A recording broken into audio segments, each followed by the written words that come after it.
അടിപൊളി ഇന്റർവ്യൂ ആയിരിക്കും എന്നാണ് എനിക്ക് തോന്നുന്നത്. ഹരിപ്രസാദ്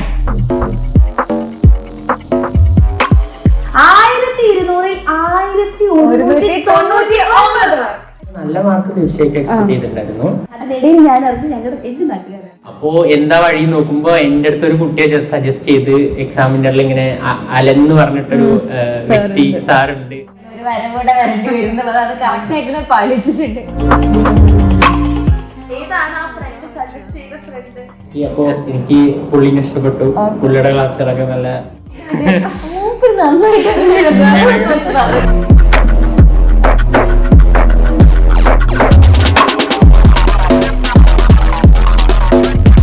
ഫസ്റ്റ് പറയുന്നത് ഇൻസ്റ്റാഗ്രാം ഞാൻ യൂസ് ചെയ്യാറില്ല. ക്ഷമിക്കണം. അപ്പൊ ഇന്ന് ഒരു അടിപൊളി ഇന്റർവ്യൂ ആയിരിക്കും എന്നാണ് എനിക്ക് തോന്നുന്നത്. കാരണം വളരെ ആക്റ്റീവ് ആയിട്ടുള്ള ഒരാളാണ് നമ്മുടെ മുമ്പിൽ ഇരിക്കുന്നത്. നമ്മുടെ അഗ്നി ബാച്ചിലും അതേപോലെ തന്നെ ഉയരെ ബാച്ചിലും പഠിച്ച് നമ്മുടെ +2 റിസൾട്ട് വന്നപ്പോ ചെറിയ മാർക്കൊന്നല്ല 1299 ഒരേ ഒരു മാർക്ക് മാത്രമേ ഞങ്ങൾക്ക് നഷ്ടപ്പെട്ടുള്ളൂ. പക്ഷെ എന്റെ മനസ്സിൽ അത് ഫുള്ളാണ് അല്ലേ? യെസ്. അപ്പൊ ഏറ്റവും അടിപൊളിയായിട്ടുള്ള ഒരു മാർക്ക് വാങ്ങിച്ച നമ്മുടെ സ്വന്തം ബാച്ച് സ്റ്റുഡന്റ് ആയിട്ടുള്ള ഹരിപ്രസാദ്. അപ്പൊ ഹരിപ്രസാദ് ആണ് നമ്മുടെ കൂടെ ഉള്ളത്. അപ്പൊ ഒരുപാട് കാര്യങ്ങൾ നമുക്ക് ഹരിപ്രസാദിൽ നിന്നും ഊറ്റി എടുക്കേണ്ടതുണ്ട് അല്ലെ? എങ്ങനെ ഇത്രയും മാർക്ക് വാങ്ങിച്ചു, പിന്നിലുള്ള രഹസ്യം ഒക്കെ നമുക്ക് അറിയേണ്ടതുണ്ട്. അപ്പൊ അടിപൊളിയായിട്ട് ഞങ്ങൾ നേരത്തെ ഇങ്ങനെ സംസാരിച്ചൊക്കെ സെറ്റാക്കി വന്നു. അതിനിടയിൽ ഞാൻ അറിഞ്ഞു ഞങ്ങളുടെ എന്റെ നാട്ടുകാരാണ്. അപ്പൊ എനിക്ക് കുറച്ചുകൂടെ എനർജി തകർത്തത് ദിൽഷാൻസിന്റെ ഡേ ആണ്. അപ്പൊ ആദ്യം തന്നെ നമുക്ക് പറഞ്ഞോളൂ, സ്ഥലം എവിടെയാണ്, എവിടെ നിന്ന് വരുന്നു? എന്റെ സ്ഥലം പാലക്കാട് മുണ്ടൂരിന്റെ അടുത്ത് വേലിക്കാട് എന്ന് പറയും. വേലിക്കാട് എന്റെ വീടിന്റെ അവിടെ നിന്ന് കുറച്ച് അടുത്താണ്. ഞങ്ങൾ സെയിം നാട്ടുകാരാണ്. ഓക്കെ. അപ്പൊ ആദ്യത്തെ ചോദ്യം, അതായത് നമ്മളുടെ 1199 ഞാൻ ഇടയ്ക്കിടയ്ക്ക് ഇതെടുത്ത് പറയും, കാരണം ഏറ്റവും നല്ലൊരു മാർക്കാണ് അല്ലെ? നമ്മള് ഭയങ്കര പ്രൗഡ് ആയിട്ടാണ് ഇത് പറഞ്ഞുകൊണ്ടിരിക്കുന്നത്. ഓരോരുത്തരും ഇങ്ങനെ ഇത്രയും മാർക്കൊക്കെ കിട്ടിയിട്ട് നമ്മുടെ ബാച്ചിൽ പഠിച്ചു വരുമ്പോൾ നമുക്ക് ആക്ച്വലി നിങ്ങളെക്കാ ഭയങ്കര സന്തോഷമാണ്. അപ്പൊ ആദ്യം തന്നെ എക്സ്പെക്ട് ചെയ്തിട്ടുണ്ടായിരുന്നു ഈ ഒരു മാർക്ക്. അതേപോലെ തന്നെ ഈ റിസൾട്ട് വന്ന സമയത്ത് എന്തായിരുന്നു ഫാമിലിയുടെ അതേപോലെ തന്നെ ഹരിപ്രസാദിന്റെ റിയാക്ഷൻ? എക്സ്പെക്ട് ചെയ്തിട്ടുണ്ടോ ചോദിച്ചാൽ നല്ല മാർക്ക് തീർച്ചയായിട്ടും എക്സ്പെക്ട് ചെയ്തിട്ടുണ്ടായിരുന്നു. അതൊക്കെ എക്സ്പെക്ട് ചെയ്തിരുന്നു. ഡൗട്ട് ഉണ്ടായിരുന്നത് ഇങ്ങനെ ഇംഗ്ലീഷ് സബ്ജക്റ്റിൽ തന്നെയായിരുന്നു. ബാക്കിയുള്ള സബ്ജക്റ്റുകളിലൊക്കെ ഏകദേശം ഓക്കെ ആയിരുന്നു. പിന്നെ കെമിസ്ട്രി ഈ വർഷം ടഫ് ആക്കിയിരുന്നു. അപ്പൊ അതിലും ഒരു ചെറിയ ഡൗട്ട് ഉണ്ടായിരുന്നു. പക്ഷെ റിസൾട്ട് വന്നപ്പോ ഒരു മാർക്ക് പോയി. അത് ഞാൻ രണ്ടും പ്രതീക്ഷിച്ച, ചിലപ്പോ 1-2 മാർക്ക് പോകും, ചിലപ്പോ ഫുൾ മാർക്ക് കിട്ടും. അതൊക്കെ ഒരു ലക്കാണ്. അപ്പൊ കിട്ടിയതില് സന്തോഷം. അങ്ങനെ വിഷമമൊന്നുമില്ല, കാരണം ഞാൻ ഓൾറെഡി അക്സെപ്റ്റ് ചെയ്ത് ഇനി കുറഞ്ഞാലും 1-2 മാർക്ക് പോയാലും ഫുൾ ആയാലും അത് അക്സെപ്റ്റ് ചെയ്ത് മുന്നോട്ട് പോകാം. കുഴപ്പമൊന്നുമില്ല. കഴിഞ്ഞ വട്ടം വന്നിട്ടുണ്ടായിരുന്നു, അതായത് +1 ഇതേപോലെ തന്നെ ഫുൾ മാർക്ക് വാങ്ങിയിട്ടായിരുന്നു അന്നേരം വന്നിട്ടുണ്ടായിരുന്നു. അപ്പൊ അന്നേരം ഞാൻ ഉണ്ടായിരുന്നില്ല ഇന്റർവ്യൂ ചെയ്യാനായിട്ട്. അപ്പൊ അന്നേരം തന്നെ നമ്മൾ പറഞ്ഞിട്ടുണ്ടായിരുന്നു ഒരു വരം കൂടെ വരേണ്ടി വരുന്നുള്ളത്. അത് കറക്റ്റ് ആയിട്ട് പാലിച്ചിട്ടുണ്ട്. ഓക്കെ. അപ്പൊ ഈ 1199 എന്ന് പറയുന്നത് അത്ര ചില്ലറ മാർക്കല്ല. ഇത് കിട്ടണമെന്നുണ്ടെങ്കിൽ എന്തായാലും അത്യാവശ്യം നന്നായിട്ട് ഹാർഡ് വർക്ക് ചെയ്തിട്ടുണ്ടായിരിക്കും അല്ലെ? അപ്പൊ മോന്റെ സ്റ്റഡി സ്ട്രാറ്റജി നമ്മുടെ കുട്ടികൾക്കും കൂടെ പറഞ്ഞു കൊടുക്കുകയാണെന്നുണ്ടെങ്കിൽ അത് ഭയങ്കര ഉപകാരമായിരിക്കും. സ്റ്റഡി സ്ട്രാറ്റജി എന്ന് വെച്ചാൽ നമ്മൾ ഡെയിലി എടുത്തത് പഠിക്കണമെന്ന് ഞാൻ പറയില്ല. പക്ഷെ ഒരു എന്താ പറയുക, അവസാന എക്സാം വരെ ഒരിക്കലും വെക്കരുത് നമ്മുടെ സിലബസ്. കുറെ പേർക്ക് ഉള്ള ടെൻഡൻസി അത്. ഓണപരീക്ഷയായാലും ക്രിസ്മസ്, ഞാനിത് കഴിഞ്ഞ വർഷം പറഞ്ഞതാണ്. നമ്മൾ ഓരോ എക്സാംസും നമ്മൾ സീരിയസ് ആയിട്ട് എടുക്കുമ്പോൾ അവസാനത്തെ എക്സാം കുട്ടികളെ എങ്ങനെയാണോ സീരിയസ് ആയിട്ട് എടുക്കുന്നത്, അതുപോലെ നമ്മുടെ ഓൺ എക്സാമും ക്രിസ്മസ് എക്സാമും സീരിയസ് ആയിട്ട് എടുക്കുമ്പോൾ നമ്മൾ ഓട്ടോമാറ്റിക്കലി സിലബസ് കംപ്ലീറ്റ് ആക്കുകയും ഫുള്ളായിട്ട് മുഴുവനായിട്ട് എല്ലാ ക്വസ്റ്റ്യൻസും ചെയ്ത് പഠിക്കുന്ന നിർബന്ധമില്ല. പക്ഷെ ഓട്ടോമാറ്റിക്കലി സിലബസ് ആ എക്സാംസിന് സീരിയസ് ആയിട്ട് എടുക്കുമ്പോൾ സിലബസ് കംപ്ലീറ്റ് ആവും. അവസാനത്തെ എക്സാമിന്, പബ്ലിക് എക്സാമിന് കാര്യങ്ങൾ കുറച്ചും കൂടി നമ്മുടെ വഴിക്ക് എളുപ്പമായിട്ട് കിട്ടുകയും ചെയ്യും. അതാണ് അതിന്റെ വലിയൊരു കാര്യം. കാരണം നിങ്ങൾക്ക് അഥവാ ഇനി ഡെയിലി പഠിക്കാനായിട്ട് അഥവാ പറ്റിയിട്ടില്ലെങ്കിലും എന്ത് ചെയ്യാം, ഓണം എക്സാമും ക്രിസ്മസ് എക്സാം പറഞ്ഞാൽ നമുക്ക് ഇടയിലിടയിൽ എക്സാംസ് വരുന്നുണ്ടല്ലോ. അപ്പൊ പലരും ചെയ്യുന്നത് വെച്ചാൽ ഓണം എക്സാം അല്ലേ എന്നൊക്കെ പറഞ്ഞിരിക്കും. പക്ഷെ അങ്ങനെ ചെയ്യരുത്. ഓണം എക്സാമിനും ക്രിസ്മസ് എക്സാമിനും അതിൻ്റെതായിട്ടുള്ള ഇമ്പോർട്ടൻസ് കൊടുത്ത് പഠിക്കുകയാണെന്നുണ്ടെങ്കിൽ നമ്മൾ അറിയാതെ തന്നെ, ഇപ്പൊ മുമ്പ് പറഞ്ഞ പോലെ തന്നെ നമ്മളറിയാതെ നമ്മൾ തന്നെ പഠിച്ചു അല്ലേ? അതിപ്പോ ഈ ഓണം എക്സാമും ക്രിസ്മസ് എക്സാമും ഇല്ലെങ്കിൽ നമുക്ക് ഈ ഫൈനൽ എക്സാം മാത്രമേ ഉള്ളൂ. അപ്പൊ നമ്മൾ ഇങ്ങനെ ലാവിഷ് ആയിട്ട് എക്സാം കുറെ കഴിഞ്ഞല്ലേ വരുന്നത് എന്ന് പറഞ്ഞ് നമ്മൾ ഇരിക്കും. അപ്പൊ ഇതിന്റെ ഇടയിൽ ഈ 2 എക്സാംസ് വരുമ്പോൾ ആക്ച്വലി നിങ്ങൾക്ക് ഇത് പഠിക്കാനുള്ള ഒരു ഇന്റർവെൽ ആണ് തരുന്നത്. അപ്പോൾ ഓൺ എക്സാം ആകുമ്പോഴേക്കും അത്രയും പോർഷൻസ് കംപ്ലീറ്റ് ചെയ്യാം. അത് കഴിഞ്ഞ് ക്രിസ്മസ് എക്സാം ആകുമ്പോഴേക്കും ആക്ച്വലി ചിലപ്പോൾ 2-3 ചാപ്റ്റർ മാത്രമേ നമുക്ക് ബാക്കി ഉണ്ടാവുള്ളൂ.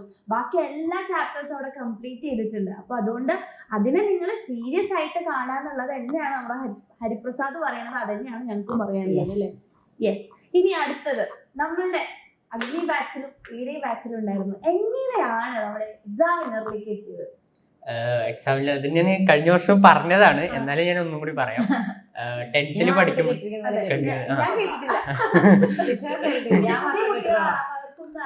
ഓക്കെ 10th പഠിക്കുമ്പോഴായിരുന്നു IT എക്സാം ആയിരുന്നു. IT-യുടെ മെയിൻ എക്സാം നടക്കാൻ കുറച്ച് ദിവസം ബാക്കി ഉണ്ടായിരുന്നുള്ളൂ. അപ്പോൾ എനിക്കാണെങ്കിൽ IT-യുടെ തിയറി ഒന്നും അറിയില്ലായിരുന്നു. തിയറി പഠിക്കാൻ വേറെ സ്കൂളിൽ നിന്നും അതുപോലെ ഇമ്പോർട്ടൻസ് IT-ക്ക് അങ്ങനെ അധികം ഇമ്പോർട്ടൻസ് ഉണ്ടായിരുന്നില്ല.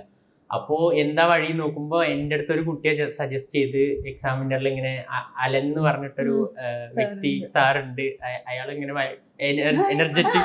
എനർജറ്റിക് പറഞ്ഞു തരും. അപ്പൊ ക്ലാസ് നല്ല രസമാണ് അങ്ങനെയൊക്കെ പറഞ്ഞു. അപ്പൊ ഞാൻ ഓക്കെ എന്തായാലും ഒന്ന് നോക്കിക്കളയാന്ന് പറഞ്ഞിട്ട് യൂട്യൂബ് എടുത്ത് നോക്കി. അപ്പോൾ എനിക്ക് പുള്ളിനെ ഇഷ്ടപ്പെട്ടു. പുള്ളിയുടെ ക്ലാസ്സുകളൊക്കെ നല്ല എനർജറ്റിക് ആയിട്ട് നമ്മളെ എൻഗേജ് ചെയ്തിട്ട് കൊണ്ടുപോയിട്ടുണ്ടായിരുന്നു. അതുപോലെ തന്നെ സാറിന്റെ ക്ലാസ് കണ്ടു കഴിഞ്ഞാൽ IT എക്സാം നന്നായിട്ട് സ്കോർ ചെയ്തു. അത് കഴിഞ്ഞ് അതിനുശേഷം ബാക്കിയുള്ള ടീച്ചേഴ്സിന്റെ ഒക്കെ ക്ലാസ് എടുത്തൊക്കെ നോക്കി. അലക്സ് സാറിനെ കണ്ടു, അങ്ങനെ മറ്റു ടീച്ചേഴ്സിന്റെ ഒക്കെ കണ്ടു.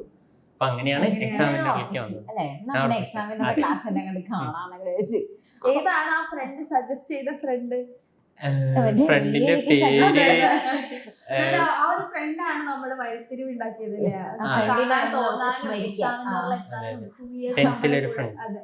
10th front.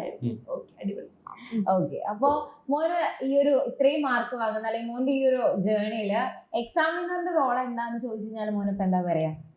എക്സാമിനറുടെ റോൾ എന്ന് വെച്ചാൽ എനിക്ക് കോൺസെപ്റ്റ് മനസ്സിലാക്കാൻ, ഒരു സബ്ജക്റ്റിലെ എല്ലാ കോൺസെപ്റ്റും, അതുപോലെ എക്സാമിന് നമ്മൾ ഏറ്റവും ഇമ്പോർട്ടൻ്റ് ആയെന്ന് പറഞ്ഞാൽ കോൺസെപ്റ്റ് മനസ്സിലാക്കില്ല. നമ്മൾ പഠിക്കുന്ന കാര്യത്തിൽ ചാപ്റ്റേഴ്സിലെ എല്ലാ കോൺസെപ്റ്റും വൃത്തിയായിട്ട് മനസ്സിലാക്കില്ല.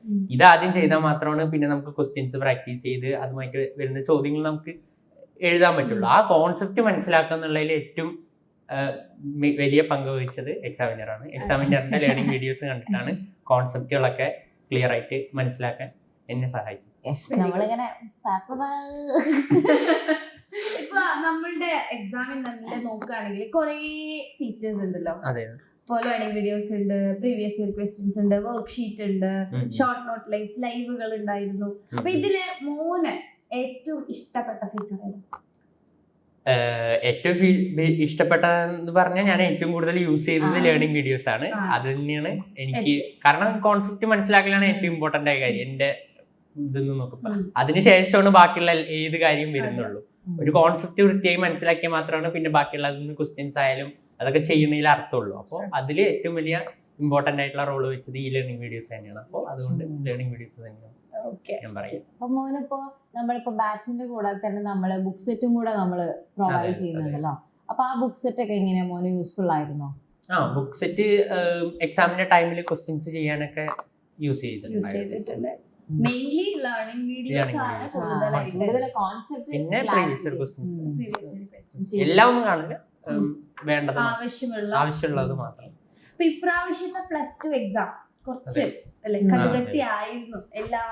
നമ്മളെല്ലാവരും ടെൻഷൻ എടുപ്പിച്ചൊരു കാര്യമാണ്. മോഡൽ എക്സാം അത്രയും വളരെ ഈസി ആക്കി. ഫിസിക്സ് ഒക്കെ എന്ത് ഈസി ആയിരുന്നു.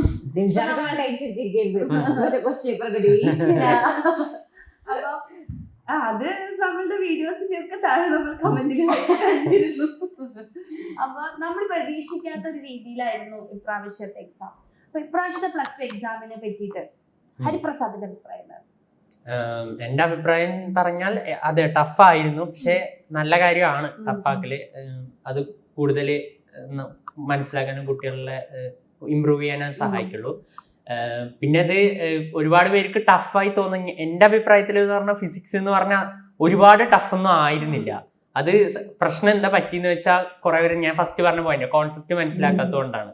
അവസാനം പ്രീവിയസ് ഇയർ ക്വസ്റ്റ്യൻസ് ഈ ലാസ്റ്റ് പബ്ലിക് എക്സാമിന് ഒരുപാട് പ്രീവിയസ് ഇയർ ക്വസ്റ്റ്യൻസ് മാത്രം ചെയ്തിട്ട് പോയ കുട്ടികൾക്കാണ് ഒരുപാട് ബുദ്ധിമുട്ട് വന്നിട്ടുണ്ടാവും. പക്ഷെ കോൺസെപ്റ്റ് മനസ്സിലാക്കി പഠിച്ച കുട്ടികൾക്ക് ഈസി ആയിട്ട് ക്രാക്ക് ചെയ്യാൻ പറ്റുന്ന അതിലൊരു എക്സാമ്പിൾ ആണ് ഹരിപ്രസാദ്. കാരണം നമുക്ക് അറിയില്ലായിരുന്നല്ലോ അതെ. അത്രയും നമ്മൾ പ്രീവിയസ് ഇയർ ക്വസ്റ്റിനെ ഡിപ്പെൻഡ് ചെയ്ത് പെട്ടെന്നാണ് ഒരു ഇത് മാറിയത്. എന്താ നമ്മൾ പറയാ, ഓരോ question സ്ഥലത്ത് മോഡലാണ്. full mark വാങ്ങിച്ചു. അതെ. അതാണ് അതിന്റെ കാരണം എന്ന് പറയുന്നത് അല്ലാതെ പഠിക്കുമ്പോൾ പഠിക്കുന്നത് അത് ക്വസ്റ്റ്യൻസ് ഒക്കെ ജസ്റ്റ് ഒന്ന് ട്വിസ്റ്റ് ആയി ചോദിച്ചു എന്ന് മാത്രമേ ഉള്ളൂ. ഇപ്പൊ എക്സാമ്പിൾ പറയുന്ന ആ പ്രിസത്തിന്റെ ഒരു ക്വസ്റ്റ്യൻ ഒക്കെ ഉണ്ടായിരുന്നു ലാസ്റ്റ്, അത് സാധാ വർഷങ്ങളിൽ ചോദിക്കുന്നതിനെക്കാട്ടും ജസ്റ്റ് ഒന്ന് ട്വിസ്റ്റ് ചെയ്ത് ഇടയത്തെ കാര്യം മാത്രം ചോദിച്ചു. പക്ഷെ അത് മനസ്സിലാക്കി കാണാതെ പഠിച്ചു വന്ന് അവസാനം പഠിച്ചിട്ട് വന്ന കുട്ടികൾക്ക് പെട്ടെന്ന് അത് കത്തില്ല. പക്ഷെ അത് ടോപ്പിക്സ് അത് നേരത്തെ നന്നായിട്ട് എഴുതി പഠിച്ച കുട്ടികൾക്ക് അത് മനസ്സിലാവും വായിക്കുമ്പോൾ. അങ്ങനെയാണ്. അതുകൊണ്ട് മക്കളെ പറയുന്നത് ലാസ്റ്റത്തെ മാരത്തോൺ ലൈവ് മാത്രം കണ്ടിട്ട് ഫുൾ മാർക്ക് വാങ്ങാൻ ഒരിക്കലും വിചാരിക്കരുത്. NCERT അരച്ച് കലക്കി കുടിക്കുക. അതിന്റെ ഉള്ളിൽ എന്ത് പറഞ്ഞിരിക്കുന്നു അതെല്ലാം എന്ത് ചെയ്യുക, പഠിക്കുക. ഇനി മുതൽ നമ്മൾ എല്ലാ പ്രാവശ്യം ചോദിച്ചു വരുന്ന ക്വസ്റ്റ്യൻസ് ചോദിക്കും എന്ന് നമ്മൾ വിചാരിച്ചിരുന്നിട്ട് യാതൊരു കാര്യമില്ല. അപ്പോൾ അവസാന നിമിഷത്തിൽ നമ്മൾ പതറി പോവാതിരിക്കാൻ ഫസ്റ്റ് മുതലേ കോൺസെപ്റ്റ് ക്ലാരിറ്റിയിൽ പഠിച്ചു പോവാം. അതാണ് പറയാനുള്ളത്. അപ്പൊ മോനിപ്പോ ഇംഗ്ലീഷിലാണ് ഇപ്പൊ ചെറിയൊരു അല്ലെ അതെ, ഒരു അതെ, മാർക്ക് ഒരു മാത്രമാണ് പോയത്. അപ്പൊ ഇംഗ്ലീഷാണ് ഭയങ്കര ടഫ് ആയിട്ടുള്ള സബ്ജക്ട്. അങ്ങനെ ഞാൻ പറയില്ല. ബട്ട് ഇംഗ്ലീഷ് ആണ് നമുക്ക് ഫുൾ മാർക്ക് നമുക്ക് ഉറപ്പിക്കാൻ പറ്റാത്ത ഒരു സബ്ജക്ട് എന്ന് പറഞ്ഞാൽ. അല്ല, പറ്റും. നമ്മളത് കുറച്ച് ഡിഫറെന്റ് ആയിട്ട് നമ്മൾ എഴുതണം തന്നെ ഉള്ളൂ. പിന്നെ പറയുന്നത് സബ്ജക്റ്റീവ് ആയിട്ടുള്ള ഓരോ ടീച്ചേഴ്സ് നോക്കുന്ന പോലെ ഇരിക്കും. ചില ടീച്ചേഴ്സ് ഫുൾ മാർക്കിലേക്ക് എത്തിക്കും, ചില ടീച്ചേഴ്സ് 1-2 മാർക്ക്. മോന്റെ ഫേവറേറ്റ് ആയിട്ടുള്ള സബ്ജക്ട് ഏതാ? അത് ഒരു മാർക്ക് കണ്ണു തട്ടാണ്ടിരിക്കാൻ. ഫേവറേറ്റ് ആയിട്ടുള്ള സബ്ജക്ട് എന്ന് പറഞ്ഞാൽ കറന്റ് എനിക്ക് മാത്സ് ആണ് ഫേവറേറ്റ് സബ്ജക്ട്. അതെ, മാത്സ് ആണ് കറന്റ്ലി. അത് ഓരോ സമയത്ത് ചില സമയത്ത് ഓരോ അങ്ങനെയാണ്. ഇഷ്ടല്ലേ ഈ 6 സബ്ജക്റ്റിൽ അതില്ലായിരുന്നെങ്കിൽ എന്ന് തോന്നിയ സബ്ജക്ട് ഉണ്ടാവും? അങ്ങനെ തോന്നിയിട്ടില്ല. എല്ലാം ഇഷ്ടമാണ്. അങ്ങനെ തോന്നിയിട്ടില്ല. അത് പക്ഷെ ചില സബ്ജക്റ്റുകളിലെ ചില കോൺസെപ്റ്റ് മനസ്സിലാവാതെ വരുമ്പോ തോന്നിയിട്ടുണ്ട്. പിന്നെ നമ്മൾ അത് പഠിക്കുന്നേ. എന്നാലും അവസാനത്തേക്ക് വെക്കാൻ പറ്റുന്നത് അങ്ങനെ തോന്നിയിട്ടില്ല. എല്ലാ സബ്ജക്റ്റും ഇഷ്ടമാണ്. ഓരോ സബ്ജക്റ്റിലും ഓരോ കോൺസെപ്റ്റ് ആണ്. ഇംഗ്ലീഷിലേക്ക് എത്തിക്കാൻ വേണ്ടി അങ്ങനെ പറയില്ല. ഇംഗ്ലീഷ് അങ്ങനെ ആക്ഷേപിക്കും. Very good. അപ്പൊ ഇത്രയും നല്ല മാർക്കൊക്കെ വാങ്ങാന്ന് വെച്ച് കഴിഞ്ഞാൽ ബാക്കിയുള്ള പിള്ളേരൊക്കെ ഇങ്ങനെ വിചാരിക്കും പഠിപ്പുകൾക്ക് മാത്രമേ ഇത്രയും നല്ല മാർക്കൊക്കെ വാങ്ങാൻ പറ്റുള്ളൂ എന്നാണ് വിചാരിക്കുക. അപ്പൊ മോനെ ശരിക്കും പറഞ്ഞു കഴിഞ്ഞാല് ഇങ്ങനെ കുറെ നേരം ഇരുന്ന് പഠിക്കുന്ന ഒരാളാണോ, അല്ലെങ്കിൽ ഒരു ദിവസം മോനെ എത്ര നേരം ഇരിക്കാം? അങ്ങനെ നേരെ നോക്കിയിട്ടൊന്നും അല്ല ഇരിക്കുക. അത് നമ്മള് ഇങ്ങനെ ഈ പഠിക്കുന്നതിനെ വേറെ എന്തോ ഒരു ഏലിയനേറ്റ് ആയിട്ട് കാണാൻ പാടില്ല. ഫസ്റ്റ് ചെയ്യേണ്ടത് അതാണ്. ഈ പഠിക്കുന്നത് വേറെന്തോ സംഭവമാണ്. നമ്മളത് ലൈഫിന്റെ ഭാഗമാക്കിയാൽ മതി. മീൻസ് അതല്ല ഇങ്ങനെ ഇത് ഇത്ര നേരം ഇരുന്ന് പഠിക്കണം, അതൊന്നും ഒരിക്കലും നടക്കാൻ പോകുന്നില്ല. ചിലവർക്ക് നടക്കുമായിരിക്കും. പക്ഷെ ഞാൻ പറയുന്നത് അതിനെക്കാട്ടും നല്ലത് നമ്മൾ അതിന്റെ കൂടെ അങ്ങോട്ട് പോവുക, ആ ഫ്ലോയിൽ പോവുക, ആ പഠിക്കുന്നതും നമ്മുടെ ബാക്കിയുള്ള കാര്യങ്ങളും ബാലൻസ് ചെയ്ത് കൊണ്ടുപോവുക. അത് പറ്റും നമുക്ക്. അത് നമ്മളൊരു ഹാബിറ്റ് ആക്കിയാൽ മതി. നമുക്ക് തീർച്ചയായിട്ടും പറ്റും. അല്ലാണ്ട് ഇത്ര നേരം 10 മണിക്കൂർ അതൊന്നും എന്റെ അഭിപ്രായത്തിൽ അങ്ങനെ മണിക്കൂർ വെച്ച് പഠിക്കണം എന്നൊരു യാതൊരു നിർബന്ധമില്ല. നമുക്കത് ഓരോ ടൈമിന് എക്സാമിന് ടൈം ആകുമ്പോൾ കൂടുതൽ അതിന് ഫോക്കസ് ചെയ്ത് പഠിക്കുക. അല്ലാത്ത സമയത്ത് ക്ലാസ്സുകൾ, അതാണ് ഫസ്റ്റ് ക്ലാസ്സുകൾ നല്ല വൃത്തിയിൽ കേട്ട് മനസ്സിലാക്കാൻ പറ്റാത്തത് ശ്രമിക്കുക, മനസ്സിലാക്കാൻ ശ്രമിച്ചുകൊണ്ടിരിക്കുക. കോൺസെപ്റ്റ് ക്ലിയർ ആയിട്ട് മനസ്സിലാക്കുക. എക്സാം ആകുമ്പോൾ അതിന്റെ ക്വസ്റ്റ്യൻസ് ചെയ്യുക. ഇത്രേ ഉള്ളൂ ബേസിക് ആയിട്ടുള്ള കാര്യം. കുറെ കുട്ടികൾക്കുള്ള ഒരു പ്രശ്നമാണ്, ചില സാധനങ്ങൾ മനസ്സിലായിട്ടില്ലെങ്കിൽ പിന്നെ ആ സബ്ജക്ട് എന്തോ വലിയ സംഭവമാണ്. ഒരു കോൺസെപ്റ്റ് ക്ലാരിറ്റി കിട്ടിയിട്ടില്ലെങ്കിൽ പിന്നെ എനിക്ക് ഈ സബ്ജക്ട് ഭയങ്കര ടഫാണ്, എനിക്ക് പഠിച്ചാൽ പറ്റില്ല. അപ്പൊ അങ്ങനെയല്ല, ഒരു സാധനം നമ്മൾ പഠിച്ച് മനസ്സിലായിട്ടില്ലെങ്കിൽ മനസ്സിലാവുന്ന രീതിയിലുള്ള ക്ലാസ്സുകൾ അത് മനസ്സിലാക്കാവുന്നതേ ഉള്ളൂ നിങ്ങൾക്ക് പ്ലസ് ടുല്. അപ്പൊ കുറെ പേര് ഇങ്ങനെ തട്ടിമുട്ടി ഇങ്ങനെ പോകുന്നതുള്ള ഒരു പ്രശ്നമാണ്. ഇപ്പൊ മോനിപ്പോ നമുക്കിപ്പോ എപ്പോഴും ഭയങ്കര ഹാപ്പി ആവണമെന്നില്ല, ഭയങ്കര സന്തോഷമായിട്ട് തന്നെ ഇങ്ങനെ പോയിക്കൊള്ളുന്നില്ല. ചിലപ്പോ നമുക്ക് ഇടയിൽ വല്ല ഡൗൺ ആയിട്ടുള്ള സിറ്റുവേഷൻസ് ഒക്കെ വരാം. അപ്പൊ അങ്ങനെ ചില സമയത്ത് മോനായ മാർക്കൊക്കെ ചിലപ്പോൾ വിചാരിച്ചതിനേക്കാൾ ചിലപ്പോൾ കുറഞ്ഞൊക്കെ പോയിട്ടുണ്ടായിരിക്കും അല്ലെ. അപ്പൊ അങ്ങനെ നമ്മൾ ഡൗൺ ആയിരിക്കുന്ന സിറ്റുവേഷനിൽ നിന്ന് എങ്ങനെയാ മോനൊന്ന് മോട്ടിവേറ്റ് ചെയ്തൊന്ന് കേറി വന്നിരുന്നത്? അങ്ങനെ ചോദിച്ചാ മാർക്ക് വേണം എന്നുള്ള ഒരു ഇതന്നെ ലക്ഷ്യം ഉള്ളില്. ഇത് എങ്ങനെ പോയാലും കിട്ടണം, മാർക്ക് കുറയാൻ പാടില്ല എന്നുള്ള അതങ്ങനെ നമ്മൾ സെറ്റ് ചെയ്ത് വെച്ചിട്ടുണ്ട്. ചില കാര്യങ്ങളൊക്കെ ഉണ്ടല്ലോ നമ്മൾ ഇങ്ങനെ സംഭവിക്കാൻ പാടില്ല, ഇതാണ് ഇത്, അതല്ലാണ്ട് വേറെ ഒന്നുമില്ല. അതങ്ങനെ നമ്മൾ സെറ്റ് ചെയ്ത് വെക്കുമ്പോൾ ഓട്ടോമാറ്റിക്കലി നമ്മൾ അതിന് വേണ്ടി വർക്ക് ചെയ്യും. ആവശ്യമാണ് അതാണ് നമുക്ക് ആവശ്യം ഉണ്ടെന്നുണ്ടെങ്കിൽ ആവശ്യമാണ്, അതാണ് മെയിൻ. നടക്കും അല്ലെ. പിന്നെ നമ്മൾ എത്ര ഡൗൺ ആയി പോയി കഴിഞ്ഞാൽ അതിനുള്ളിൽ നിന്ന് നമുക്കൊന്ന് കരകയറാനുള്ളത് നമ്മൾ തന്നെ സെറ്റ് ആക്കും എന്നുള്ളതാണ്. അത് ആക്ച്വലി വലിയ നല്ല കാര്യമാണ്. അതെ, പിന്നീട് നമുക്ക് റിഗ്രറ്റ് ചെയ്യാനുള്ള ഒരു അവസരം നമ്മൾ ഉണ്ടാക്കാതിരിക്കുക. നമുക്ക് ഇതാണ് വേണ്ടത് എന്നുള്ള ഒരു കാര്യം നമ്മൾ ഉറപ്പിക്കുക. യെസ്. ഇനി നെക്സ്റ്റ് മോന്റെ ഹോബീസ് ഒക്കെ എന്താ? മോൻ എന്താ ചെയ്യാറുള്ളത്? ഇപ്പൊ എന്തായാലും ഇപ്പൊ നമ്മള് ഫുൾ ടൈം ഇരുന്ന് പഠിക്കുന്നില്ല, അപ്പൊ അതിനിടയിലൊക്കെ മോനൊക്കെ ചെയ്തിരുന്ന ഹോബീസ് ഒക്കെ എന്താ? മൂവി സീരീസ് കാണും. പിന്നെ ഇപ്പത്തെ ഞാൻ കറന്റ് പറയുകയാണെങ്കിൽ ഗെയിംസ് കളിക്കും. ഒരു ഗെയിം കളിക്കും ഫുട്ബോളിന്റെ. പിന്നെ ഫുട്ബോൾ കാണും. ഫുട്ബോളാണ് എന്റെ ഇഷ്ടപ്പെട്ട സ്പോർട്സ്. അപ്പോൾ നന്നായി ഫോളോ ചെയ്യാറുണ്ട്. ഇന്റർനാഷണൽ ഫുട്ബോളും നമ്മളെ നാഷണൽ ഫുട്ബോളും ഫോളോ ചെയ്യാം. ഇതാണ് മെയിൻ ആയിട്ടുള്ള ഹോബീസ്. യെസ്, അടിപൊളി. ഇനി നമ്മളുടെ ഇപ്പൊ ഓൺലൈൻ ആയിട്ടുള്ള ക്ലാസ് ആണല്ലോ. സ്വാഭാവികമായിട്ടും ഇപ്പൊ പാരന്റ്സിനോടൊക്കെ പറയുമ്പോ എല്ലാരും ഓൺലൈൻ എന്നുള്ളൊരു സാധനത്തിനോട് കുറച്ച് ഇനിയിപ്പോ വേറെ ഡിസ്ട്രാക്ഷൻസും കാര്യങ്ങളൊക്കെ ആയിട്ട് പോയാലോ എന്നുള്ളൊരു കാര്യം ഉണ്ടാവും. അപ്പൊ സ്വാഭാവികമായിട്ടും അതായത് ശിവപ്രസാദ് ക്ഷമിക്കണം. അപ്പൊ ഹരിപ്രസാദിനും ഇതേപോലെ ഓൺലൈനൊക്കെ ആകുമ്പോൾ ചെറിയ ഇങ്ങനെ ഇൻസ്റ്റാഗ്രാമിലോ അല്ലെങ്കിൽ വാട്സാപ്പിലൊക്കെ നോട്ടിഫിക്കേഷൻസ് വരിക. അപ്പൊ അങ്ങനെ അല്ലെങ്കിൽ ഇപ്പൊ യൂട്യൂബിൽ പോകുമ്പോൾ വേറെ വീഡിയോസ് കണ്ടുപോകും. അങ്ങനെ ഡിസ്ട്രാക്ഷൻസ് ഉണ്ടായിട്ടുണ്ടോ? ടോപ്പേഴ്സിന്റെ ഡിസ്ട്രാക്ഷൻ ഉണ്ടോ എന്നാണ് അറിയേണ്ടത്. പറയൂ. ഫസ്റ്റ് പറയുന്നത് ഇൻസ്റ്റാഗ്രാം ഞാൻ യൂസ് ചെയ്യാറില്ല. ഇൻസ്റ്റാഗ്രാമാണ് ഈ ഏറ്റവും വലിയ ഡിസ്ട്രാക്ഷൻ, മെയിൻ ആയിട്ടുള്ള ഡിസ്ട്രാക്ഷൻ. അത് ഞാൻ ഉപയോഗിക്കാറില്ല. പക്ഷെ യൂട്യൂബ് നല്ല രീതിയിൽ ഉപയോഗിക്കാറുണ്ട്. ഡിസ്ട്രാക്ഷൻ അല്ല, യൂട്യൂബിൽ ഷോർട്സും കാണാറുണ്ട്. ഷോർട്ട് ഫോം കണ്ടന്റ് ഫുള്ളായിട്ട് ഒഴിവാക്കിയ, കാരണം ഷോർട്ട് ഫോം കണ്ടന്റ് അതെ അത് ഫുള്ളായിട്ട് ടൈമും പിന്നെ നമുക്ക് യൂസ് ഇല്ല, ബ്രെയിൻ യൂസ് ഇല്ലാത്ത കാര്യമാണ് ഷോർട്സ്. അങ്ങനെയല്ല, കാണാറില്ല എന്നല്ല, ഞാൻ എന്റെ പേഴ്സണൽ ആയിട്ടുള്ള കാര്യം പറഞ്ഞത്. അപ്പോൾ ഷോർട്സ് ഇപ്പൊ പൊതുവെ ഒഴിവാക്കിയിരിക്കുക. ലോങ് ഫോം ആയിട്ടുള്ള കണ്ടന്റ് കാണും, കൂടുതലും യൂട്യൂബിൽ തന്നെ കാണാം. അപ്പോൾ അത് ഇടയ്ക്കിടയ്ക്ക് കാണാറുണ്ട്. അത് ഇതിന്റെ ഇടയിൽ കൂടെ അങ്ങനെ പോകും. പിന്നെ തിരിച്ചു വരും. അതാണ് മെയിൻ, തിരിച്ചു വരണം. അതെ. ഇപ്പൊ മോനെ സംബന്ധിച്ചിടത്തോളം ഈ ഓൺലൈൻ ക്ലാസ്സും ഓഫ്ലൈൻ ക്ലാസ്സും രണ്ടിനും ഉള്ള ഡിഫറൻസസ് മോനൊക്കെ എന്താ തോന്നിയത്? ഓൺലൈൻ ആൻഡ് ഓഫ്ലൈൻ എന്ന് പറയുമ്പോൾ, ഓൺലൈൻ എന്ന് പറയുമ്പോൾ നമുക്ക് വീണ്ടും വീണ്ടും കാണാനുള്ള ഇതാക്കണം, നമ്മുടെ കംഫർട്ട് സോണിൽ ഇരുന്ന് കാണാനുള്ള അവസരങ്ങളൊക്കെ ഉണ്ട്. ഓഫ്ലൈൻ ആകുമ്പോൾ അതിൻ്റെതായ ഗുണങ്ങളുണ്ട്. രണ്ടിനും അതിൻ്റെതായ ഗുണങ്ങളുണ്ട്, ദോഷങ്ങളുണ്ട്. ഓഫ്ലൈൻ ആകുമ്പോൾ ടീച്ചർമാരുടെ അടുത്ത് നേരിട്ട് ഇന്ററാക്ഷൻസ് നേരിട്ട് കാണാനും ആ ഇതുണ്ട്. ഓൺലൈൻ ആകുമ്പോൾ അതുണ്ടാവില്ല. പക്ഷെ ഓൺലൈൻ കാണുന്നില്ല, അങ്ങനെ ഒരു പ്രോബ്ലം ഉണ്ട്. പക്ഷെ രണ്ടിനും അതിൻ്റെതായ അഡ്വാൻറ്റേജസും ഡിസഡ്വാൻറ്റേജസും. അങ്ങനെ യൂസ് ചെയ്യാം ഓൺലൈൻ ക്ലാസ്. നമുക്കൊരു ക്ലാസ് മിസ് ചെയ്തു എന്നുള്ള ഒരു സാധനം കിട്ടുന്നുണ്ട്. ഓരോരുത്തരുടെ പെർസ്പെക്റ്റീവ് അനുസരിച്ചത്. പിന്നെ ഇപ്പൊ നമുക്കിപ്പോ യൂട്യൂബിൽ നമ്മൾ ക്ലാസ്സുകൾ പ്രൊവൈഡ് ചെയ്യുന്നുണ്ട്, അതേപോലെ തന്നെ നമ്മുടെ ബാച്ചിലും നമ്മൾ ക്ലാസ്സുകൾ പ്രൊവൈഡ് ചെയ്യുന്നുണ്ട്. അപ്പൊ കുറെ പേര് വിചാരിച്ചിരിക്കുന്നത് യൂട്യൂബിലെ ക്ലാസ് ഫ്രീ ആയിട്ട് കിട്ടുന്നല്ലേ, പിന്നെന്താ ബാച്ചിൽ ഇപ്പൊ എന്തൊക്കെ വ്യത്യാസം അല്ലേ, രണ്ടിനിപ്പോ സെയിം തന്നെയല്ലേ എന്നാണ് കുറെ പേര് വിചാരിച്ചിരിക്കുന്നത്. അപ്പൊ അവരുടെ അടുത്ത് മോൻ എന്താ പറയാറുള്ളത്? രണ്ടും സെയിം ആണോ? സെയിം ആണെന്ന് ചോദിച്ചാൽ യൂട്യൂബിലത്തെ ക്ലാസ് മാത്രം കണ്ടിട്ട് പോയാൽ എക്സാം ഇപ്രാവശ്യത്തെ പോലെ ടഫ് ആവുകയാണെങ്കിൽ നിങ്ങൾക്ക് എന്തായാലും ഫുൾ മാർക്ക് കിട്ടില്ല. വേറെ രീതിയിൽ നിങ്ങൾ പഠിക്കുന്നില്ല, യൂട്യൂബിൽ മാത്രം ഡിപ്പെൻഡ് ചെയ്തിട്ട് നിങ്ങൾ ഇരിക്കുകയാണെങ്കിൽ ഈ ഒരു സ്റ്റാൻഡേർഡിലാണ് എക്സാം നടക്കുന്നതെങ്കിൽ നിങ്ങൾ ഉദ്ദേശിച്ച 90% മുകളിലോ 95% മുകളിലോ എത്രയാണ് നിങ്ങൾ ഉദ്ദേശിക്കുന്നത് ആ മാർക്ക് ചിലപ്പോൾ കിട്ടിക്കൊള്ളണമെന്നില്ല. പക്ഷെ അതേസമയം ബാച്ചിലാണെങ്കിൽ നല്ല കോൺസെപ്ച്വൽ ക്ലാരിറ്റി ഉണ്ടാവും. പിന്നെ ഈ ഇങ്ങനത്തെ ക്വസ്റ്റ്യൻ പേപ്പർ എന്ന് പറയുമ്പോൾ ഒരിക്കലും സിലബസിന് ഔട്ട് ഓഫ് സിലബസ് ആയിട്ടല്ല ചോദിക്കുന്നത്, നമ്മുടെ സിലബസിലുള്ള ക്വസ്റ്റ്യൻസ് തന്നെയാണ് ചോദിക്കുന്നത്. അതെന്ന് പറഞ്ഞാൽ നമ്മൾ കോൺസെപ്റ്റ് അണ്ടർസ്റ്റാൻഡ് ചെയ്യണം, മൊത്തം കവർ ചെയ്യണം, NCERT മൊത്തം കവർ ചെയ്യണം. അത് ബാച്ചിൽ മാത്രമാണ് ഉണ്ടാവുന്നുള്ളൂ. യൂട്യൂബിൽ ഫുള്ളായിട്ട് ആ കുറഞ്ഞ സമയത്തിനുള്ളിൽ അത്രയും സിലബസ് കവർ ചെയ്യാൻ എന്തായാലും പറ്റില്ല. അപ്പൊ അങ്ങനെ നോക്കുകയാണെങ്കിൽ ബാച്ചിലാണ് കൂടുതൽ മാർക്ക് വേണമെങ്കിൽ ബാച്ച്. വേറെ രീതിയിൽ പഠിക്കാൻ മാർഗങ്ങൾ ഉള്ളവർക്കാണെങ്കിൽ സ്വയം പഠിക്കാൻ മാർഗങ്ങളോ അങ്ങനെ വേറെ മറ്റേതെങ്കിലും മാർഗങ്ങളുള്ളവർക്കാണെങ്കിൽ യൂട്യൂബ് മാത്രം മതിയായിരിക്കും.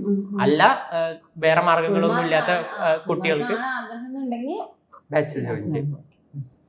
അപ്പൊ അങ്ങനെയാണെന്നുണ്ടെങ്കിൽ ഞാൻ ചോദിക്കാൻ ഒരു കാര്യം വന്നിരുന്നു. അതായത് ഇപ്പൊ +1 +2 അതായത് 10th ഭയങ്കര ഡിഫറെന്റ് ആണല്ലോ. +1 +2 കുറച്ച് കോണ്ടന്റ് നമുക്ക് കൂടുതൽ പഠിക്കാനുണ്ട്. അപ്പൊ സ്വാഭാവികമായിട്ട് കുറെ പേർക്ക് ഈ പെട്ടെന്നുള്ള ഒരു ട്രാൻസിഷനിലേക്ക് വരുമ്പോൾ സ്ട്രെസ് ആയി പോകും. അയ്യോ ഇത് മൊത്തം കുറെ പഠിക്കാനുണ്ട്, കുറെ കാര്യങ്ങളുണ്ട്. അപ്പൊ ആ ഒരു ഫേസ് ചിലപ്പോ വന്നിട്ടുണ്ടാവും അല്ലെ, അങ്ങനെ ആ ഒരു +1 വരുമ്പോ 10 വരുമ്പോ അങ്ങനെ തോന്നിയിട്ടുണ്ടോ? അല്ലെങ്കിൽ തോന്നിയിട്ടുള്ള കുട്ടികൾ അതിനെങ്ങനെ ഡീൽ ചെയ്യണം എന്നാണ് പറയാനുള്ളത്?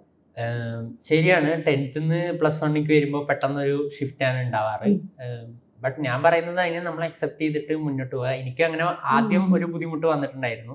ബട്ട് ക്ലാസ്സുകൾ ഇങ്ങനെ കണ്ട് അതുമായിട്ട് ആ ഒരു ഫ്ലോയിൽ അങ്ങനെ വരികയായിരുന്നു, ട്രാക്കിലേക്ക് അങ്ങനെ കയറി. ആദ്യം ഒരു ബുദ്ധിമുട്ടുണ്ടാവും, പക്ഷെ അത് കാര്യമില്ല. സ്ട്രെസ് ആവേണ്ട കാര്യമൊന്നും ഞാൻ പറയണമെങ്കിൽ ഉണ്ടാവില്ല. അത് നമ്മൾ അതിന്റെ ഒരു ഫ്ലോയിലേക്ക് അങ്ങനെ വന്നാൽ മതി.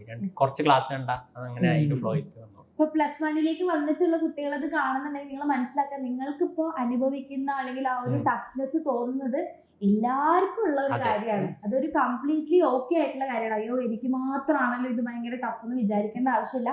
കുറച്ച് സമയം കൊടുക്കാം, അതൊന്ന് ആക്സെപ്റ്റഡ് ആയിട്ട് അത് പഠിക്കാനുള്ള ഒരു ട്രാക്കിലേക്ക് വന്നാൽ പിന്നെ നിങ്ങൾ പിന്നീട് ആലോചിക്കുമ്പോൾ അയ്യോ ഇൻഫർമേഷൻസ് ഒക്കെ ഈസി ആയിട്ടുള്ള കാര്യങ്ങളായിട്ട് നിങ്ങൾക്ക് ഫീൽ ചെയ്യും. മലയാളം മീഡിയം ആണെന്നുണ്ടെങ്കിലും ടെൻഷൻ അടിക്കുന്നത് അതുകൊണ്ട് മിസ്സൊക്കെ ഒട്ടിക്കുന്നില്ലേ. മിസ്സും പണ്ട് മലയാളം മീഡിയം ആയിരുന്നു. അപ്പൊ ആ സ്റ്റാർട്ടിങ് ഉള്ള ബുദ്ധിമുട്ട് ഉണ്ടാവുള്ള, അത് കഴിഞ്ഞ് നമ്മൾ ഓക്കെ, നമുക്ക് നല്ല മാർക്ക് കിട്ടും, നോ പ്രോബ്ലം. അപ്പൊ ഈ സ്ട്രെസ്സിന്റെ കാര്യം പറഞ്ഞപ്പോഴാണ് മറ്റേ ഈ എക്സാം ടൈമിൽ ഉപയോഗിച്ച് നമുക്ക് സ്ട്രെസ് ഉണ്ടാവുമല്ലോ. കാരണം എക്സാമിന്റെ തലേദിവസമൊക്കെ ആവുന്നു. അപ്പൊ ആ സമയത്ത് നമുക്ക് എന്തായാലും ഭയങ്കര സ്ട്രെസ് ഒക്കെ ഉണ്ടാവും. അപ്പൊ മോൻ ആ ഒരു സ്ട്രെസ്സിനെ എങ്ങനെയാ കൺട്രോൾ ഒക്കെ ചെയ്തിരുന്നത്? ഞാൻ പറയണെങ്കിൽ സ്ട്രെസ് നമ്മൾക്ക് ഒരിക്കലും നമുക്ക് ഗുണമല്ലാത്തതല്ല, ഗുണമുള്ളതാണ്. ഒരു പരിധി വരെ നമുക്ക് ഏറ്റവും ഗുണമുള്ള കാര്യമാണ് ഈ സ്ട്രെസ്. സ്ട്രെസ്സാണ് നമുക്ക് എക്സാമിന് മാർക്ക് കിട്ടിയില്ലെങ്കിൽ എന്താവുന്നുള്ള ആ ഒരു ചിന്തയാണ് നമ്മളെ പഠിക്കാൻ വേണ്ടി നയിക്കുന്നത്. സ്ട്രെസ് ഇല്ലാത്ത കുട്ടികൾ ഒരിക്കലും അതിനുവേണ്ടി മെനക്കെടില്ല. അപ്പൊ സ്ട്രെസ് വേണം, അതൊരു ലിമിറ്റ് വരെ വേണം. ആ സ്ട്രെസ്സാണ് നമ്മളെ എക്സാമിന് വേണ്ടി പഠിക്കാൻ മോട്ടിവേറ്റ് ചെയ്യുന്നത്, അതിനുവേണ്ടി വർക്ക് ചെയ്യുന്നത്. പക്ഷെ അതൊരു ലിമിറ്റിൽ കൂടുതൽ പോകാൻ പാടില്ല. കുറച്ച് ഇച്ചിരി പേടി വേണം. അതെ, പക്ഷെ അത് ചില കുട്ടികൾക്ക് ഭയങ്കര ഓവർ സ്ട്രെസ്ഡ് ആയിട്ട് പോകും. പിന്നെ അത് പഠിക്കാൻ പറ്റാത്തൊരവസ്ഥയിലേക്ക് വരും. അങ്ങനെ നിങ്ങളെ വരുത്താതിരിക്കുക. ഇതൊക്കെ എല്ലാവരും ചെയ്യുന്ന ഒരു കാര്യമാണ്. എല്ലാവർക്കും അല്ലെ ഇതിൽ, അല്ലെങ്കിൽ നമ്മുടെ ഒരു ലൈഫിലൊരു ഭാഗമാണ് ഈ ഒരു 2 years എന്ന് പറയുന്നത്. അപ്പോൾ അതൊക്കെ ചെറിയ സ്ട്രെസ് ഒക്കെ നമുക്ക് വേണം, അതിന് ഓവർ ആക്കാതിരിക്കുക, സൂക്ഷിക്കുക. പഠിക്കുന്ന സമയത്ത് നമ്മൾ ഈ എക്സാം കഴിഞ്ഞിട്ടുള്ള റിസൾട്ടിനെ പറ്റിയല്ല ആലോചിക്കേണ്ടത്. എത്ര സിലബസ് കംപ്ലീറ്റ് ആക്കാണ്ട് കോൺസെപ്റ്റ് എങ്ങനെയാണ് അത് മനസ്സിലാക്കാനുള്ള ചിന്തയാണ് വേണ്ടത്. സ്ട്രെസ് വരാൻ കാരണം എന്താ? ഈ എക്സാം കഴിഞ്ഞിട്ട് ഇത്ര മാർക്ക് കിട്ടിയില്ലെങ്കിലോ, അയ്യോ ഞാൻ ഇത് കംപ്ലീറ്റ് ചെയ്യും, ആ ഒരു ചിന്തയാണ് നമ്മളെ സ്ട്രെസ്സിലേക്ക് നയിക്കേണ്ടത്. ശരിക്കും അത് ആ ഒരു ചിന്തകൾ അങ്ങനെ മാറ്റി നിർത്തുക. നമ്മൾ ആ പഠിക്കുന്ന സമയത്ത് ആ കോൺസെപ്റ്റുകളിൽ മാത്രം ഫോക്കസ് ചെയ്യുക, വേറെ ഒന്നും ചിന്തിക്കാൻ പാടില്ല. അതാണ് അതിൽ ഏറ്റവും മെയിൻ ആയിട്ടുള്ള കാര്യം. അത് എക്സാം കഴിഞ്ഞിട്ട് പിന്നെ ബാക്കി അതിനെപ്പറ്റി ആലോചിച്ചാൽ സമയമുണ്ട്. Very good. അപ്പൊ ഇപ്പൊ ഇത്രയും നല്ല മാർക്കൊക്കെ വാങ്ങിച്ചു, 1199, വളരെ ലക്ഷ്യബോധമുള്ള ഒരാളാണ്. അപ്പൊ ഈ ഒരു 3 മാർക്ക് വാങ്ങിച്ച് ഇനി എനിക്ക് അടുത്തതായിട്ടേ എന്തിനു പോകണം എന്നുള്ള കാര്യമൊക്കെ എന്തായാലും തീരുമാനിച്ചു വെച്ചിട്ടുണ്ടാകാനുള്ള ഒരു ചാൻസ്. അപ്പൊ എന്താണ് ഭാവി പരിപാടികൾ? ഞാൻ പ്രൊഫഷണൽ ആയിട്ടൊന്നും ചെയ്യുന്നില്ല, ഡിഗ്രി തന്നെയാണ് ചെയ്യാൻ ഉദ്ദേശം. മാത്തമാറ്റിക്സ് ആണ് എനിക്ക് താല്പര്യം, ഡിഗ്രി ചെയ്യാനാണ്. അപ്പോ ഡിഗ്രി ചെയ്തിട്ട് ഞാൻ കൂടെ തന്നെ സിവിൽ സർവീസിന് ഞാൻ കഴിഞ്ഞ വർഷം പറഞ്ഞിട്ടുണ്ട്. അപ്പോ അതാണ് താല്പര്യം. അപ്പോ അതിന് നോക്കുന്നുണ്ട് ബെസ്റ്റ് കോളേജ് കൂടെ തന്നെ കൊണ്ടുപോകാൻ വേണ്ടിട്ട്. തന്നെ ഒരു ഇപ്പൊ നമ്മൾ ഇന്റർവ്യൂ എടുത്തതിൽ ആക്ച്വലി ഇങ്ങനെ സർവീസ് ആദ്യമായിട്ടാണ് ഒരാള് പറയുന്നത് എനിക്ക് ഡിഗ്രി എടുത്ത് സിവിൽ സർവീസിന് വേണ്ടി. അംബീഷ്യസ് ആയിട്ടൊക്കെ ഈ ഒരു സമയത്തൊക്കെ ഇരിക്കുന്നത് പറയുന്നത് വലിയ കാര്യമാണ്. കാരണം കുറെ പേർക്ക് ഇപ്പോഴും ഐഡിയ ഉണ്ടാവില്ല എന്താവണം, ഇങ്ങനെ എന്താ എടുക്കേണ്ടതെന്നുള്ളത്. റിസൾട്ട് കഴിഞ്ഞിട്ടും ഐഡിയ ഇല്ലാത്ത ഒരുപാട് കുട്ടികളുണ്ട്. അപ്പൊ നമുക്കായാലും കുറെ പേര് മെസ്സേജ് ഒക്കെ അയക്കുന്നുണ്ട്. അപ്പൊ മോനെ സംബന്ധിച്ചിടത്തോളം മോനൊരു ലക്ഷ്യബോധം ഉണ്ട് അല്ലെ, എനിക്ക് ആരാവണം എന്നുള്ളതുണ്ട്. അപ്പൊ അതിനുവേണ്ടി ഞാൻ എന്താ എടുക്കേണ്ടത് എന്നുള്ള കറക്റ്റ് ആയിട്ടുള്ള ഐഡിയയോട് കൂടിയിട്ടാണ് മോനിപ്പോൾ പോയിക്കൊണ്ടിരിക്കുന്നത്. അപ്പൊ അത് മോൻ എന്തായാലും ആഗ്രഹിച്ച പോലെ അല്ലെ നല്ല ലക്ഷ്യങ്ങളിലേക്കൊക്കെ എത്തട്ടെ. അപ്പോൾ ഇനി ഒരു കാര്യം കൂടെ, നമ്മുടെ കുട്ടികൾ കുറെ പേര് ഇത്രയും മാർക്കൊന്നും കിട്ടില്ല എന്നൊക്കെ വിചാരിച്ച് ഇരിക്കുന്നുണ്ട്. അപ്പൊ അവരുടെ അടുത്ത് മോനെ എന്താ പറയാനുള്ളത്? അത് ഈ ക്യാമറ നോക്കിയതാ. എനിക്ക് നിങ്ങളോട് പറയാനുള്ള വെച്ചാൽ ഈ എക്സാം എന്ന് പറയുന്നത് നിങ്ങൾ ഒരിക്കലും വേറെന്തോ അല്ല, നിങ്ങളുടെ ലൈഫിൻ്റെ ഒരു ഭാഗമാണ് എക്സാം എന്ന് പറയുന്നത്. നിങ്ങൾ നിങ്ങളുടെ ലൈഫിൽ ബാക്കിയുള്ള എല്ലാ കാര്യങ്ങളും ചെയ്യുന്ന കൂടെ നിങ്ങൾ ഈ സ്റ്റഡീസ് ഒന്ന് അതിന് ഇൻ്റഗ്രേറ്റ് ചെയ്യുക. മനസ്സിലായോ?